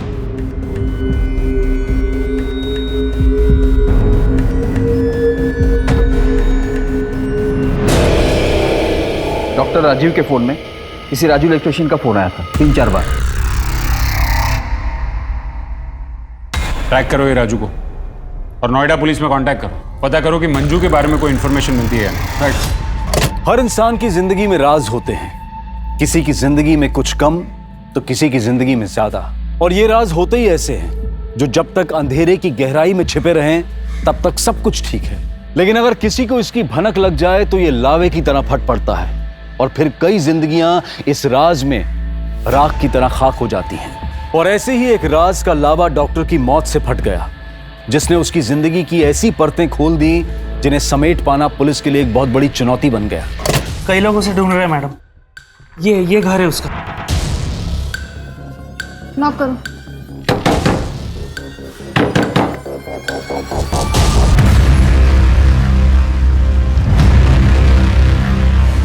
सर कई लोग खुन्नस खा के बैठे थे इस राजू से। विदेश जाने के लिए पैसों की धांधली करता था। सर एक अजीब बात है, राजू के शरीर पर भी ठीक वैसे ही निशान है जैसे डॉक्टर राजीव के शरीर पे थे। क्या? एक काम करो अलका, पता करो कि राजू का कोई नजदीकी है उस बस्ती में। सर राजू का एक ही सपना था अमेरिका जाने का। जब से डॉक्टर राजीव से मिला था तब से उनका भक्त हो गया था। राजू तुझे अमेरिका जाना है, ठीक है, मैं तेरी मदद करूंगा। देख, अमेरिका जाने के लिए बहुत सारे पैसों की जरूरत होती है। मैं काम करता हूँ, तुझे लोन पर 4-5 गाड़ी दिला देता हूँ, उसे चला, पैसा जमा कर, पैसा बचा, फिर अमेरिका चले जा। पर बदले में तुझे मेरी एक मदद करनी होगी। डॉक्टर को राजू से चाहिए क्या था? शॉक। करंट से खेलेगा तो मरेगा ही ना।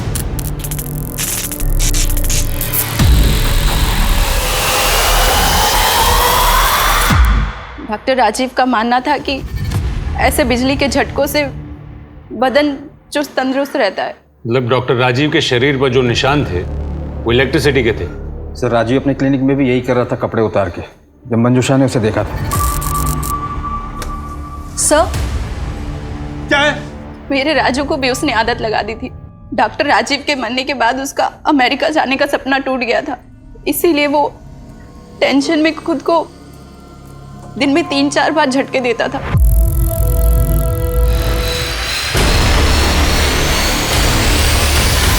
राजीव और राजू ने ये सब करना शुरू कब से किया?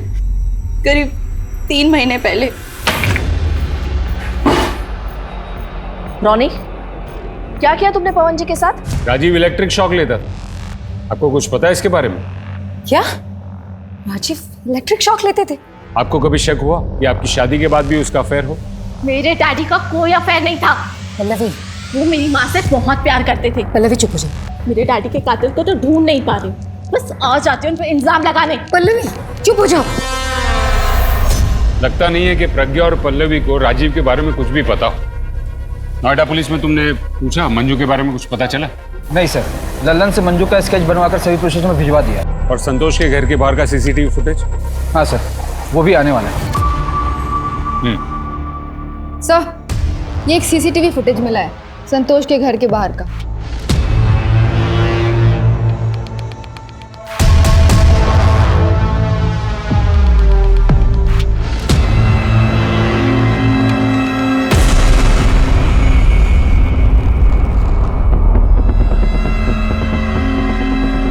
सर मैं सच कह रहा हूं, मैंने कुछ नहीं किया। जानता हूं, सीसीटीवी फुटेज देखा मैंने। जिस वक्त राजीव का मर्डर हुआ था उस वक्त तू संतोष के घर जाते हुए दिखा था। तुमने उस दिन कहा था कि कुछ लोग संतोष को धमका रहे हैं, उन्हें देखोगे तो पहचान पाओगे। हाँ सर।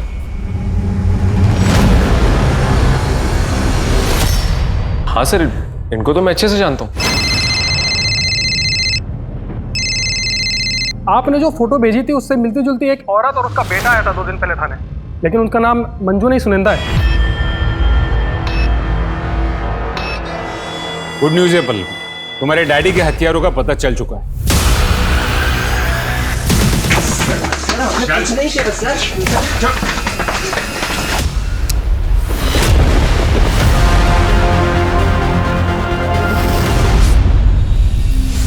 उसने अपना जुर्म भी कबूल कर लिया।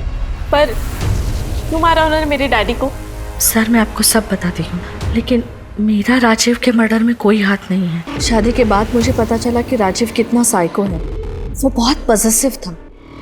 वो रात को मुझे बिस्तर से बांधता था। राजीव के साथ रहने में मुझे घुटन सी होती थी, लेकिन अगर डिवोर्स की बात करती तो शायद वो अपने आप को और हमें भी मार डालता। इसलिए मैं अपने बेटे को लेके वहां से भाग गई। मेरे बेटे रॉनी को अभी भी ऐसे लगता है कि उसके पापा आएंगे। तो इसीलिए आपने अपना नाम मंजू से सुनंदा रख लिया ताकि राजीव आपको ढूंढ ना पाए। 3-4 महीनों पहले कोई औरत आई थी मेरे घर पे। राजीव के बारे में कई सवाल पूछ रही थी। क्या नाम था उसका? आप तो जानती होंगी उस औरत का नाम। वो सुनंदा से मिलने गई थी। विक्रांत और आयान, आपके कॉलेज स्टूडेंट, अपना खर्चा निकालने के लिए वो गाड़ियां चुरा कर उन्हें बेचते थे। एक दिन पकड़े गए, आपने उन्हें बचा लिया, जेल नहीं जाने दिया ताकि आप बाद में उनका इस्तेमाल कर सकें। ये क्या बोल रहे हो आप लोग? मेरी माँ स्कूल की प्रिंसिपल है, वो ऐसा ये सब कुछ नहीं कर सकती। आपकी माँ को आपके पति दीपक के अफेयर के बारे में पता था और इसीलिए उन्होंने विक्रांत और आयान से कहकर संतोष को धमकी दिलवाई। शर्म लाना चाहते हैं तेरी आंखों में।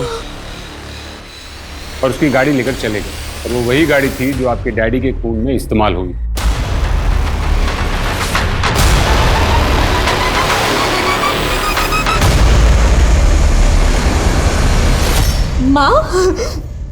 माँ क्या ये लोग सच कह रहे हैं? हाँ माँ बोलो कि ये झूठ है। हाँ मैंने किया ये सब। ये जो कुछ कह रहे हैं सच कह रहे हैं। मैंने विक्रांत और अयान को भेजकर तुम्हारे डैडी का मर्डर करवाया, और वो चाकू भी दीपक के घर मैंने ही रखवाया था ताकि दीपक फंस जाए।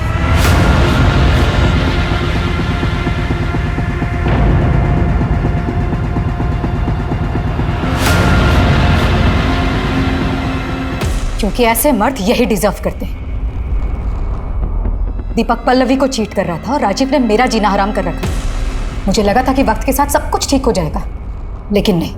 मैंने डिसाइड किया कि मैं राजीव के पास्ट के बारे में जानना चाहूंगी। अब जब कुछ फाइल्स खंगाली तो मुझे मंजू के बारे में पता चला।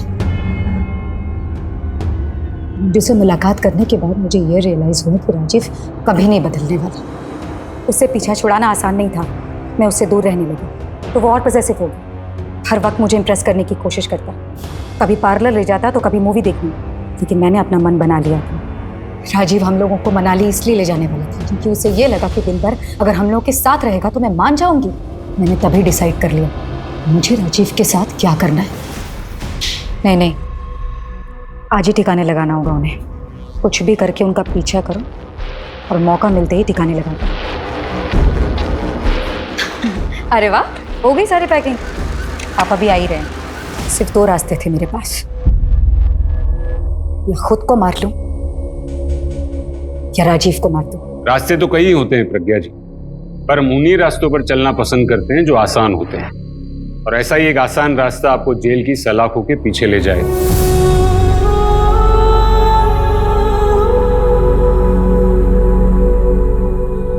आजादी की लड़ाई में हिंदुस्तान की मिसाल पूरी दुनिया में दी जाती है। गांधी जी के आदर्शों को स्कूल और कॉलेज में पढ़ाया जाता है, मगर फिर ऐसा क्या है कि हम गांधी जी के आदर्शों को भूलकर हिंसा का रास्ता अपना लेते हैं। अपराधी चाहे कितना भी शातिर हो, एक न एक दिन वो पकड़ा जरूर जाता है। एक बड़े कॉलेज की प्रिंसिपल होने के बावजूद प्रज्ञा सैनी ने कानून का दरवाजा नहीं खटखटाया, बल्कि जिस साजिश के तहत उसने अपने पति को मरवाया, अगर उसी प्लानिंग के तहत वो पुलिस के पास जाती तो शायद इस केस का अंजाम कुछ और होता। तो उसके लिए भी और उसकी बेटी के लिए भी डर महसूस करना या पीड़ित होना जायज हो सकता है, लेकिन कानून को अपने हाथ में लेना कहीं से सही नहीं ठहराया जा सकता। आज वो जेल की 4 दीवारी के पीछे बैठी यही सोच रही होगी कि काश उसने ये रास्ता न चुना होता। अगर आपको भी जिंदगी में कभी कोई आसान रास्ता मिले तो चलने से पहले सोच लीजिएगा कि कहीं ये रास्ता कानून के खिलाफ तो नहीं जाता। अब मैं अनूप सोनी आपसे विदा लेता हूं। फिर मुलाकात होगी क्राइम पेट्रोल सतर्क में एक और नए केस के साथ और उस पर हमारे एक्सपर्ट के विश्लेषण के साथ। जय हिंद। इस तरह के और भी एपिसोड देखने के लिए हमारे चैनल को सब्सक्राइब करें और बेल आइकन दबाना ना भूलें।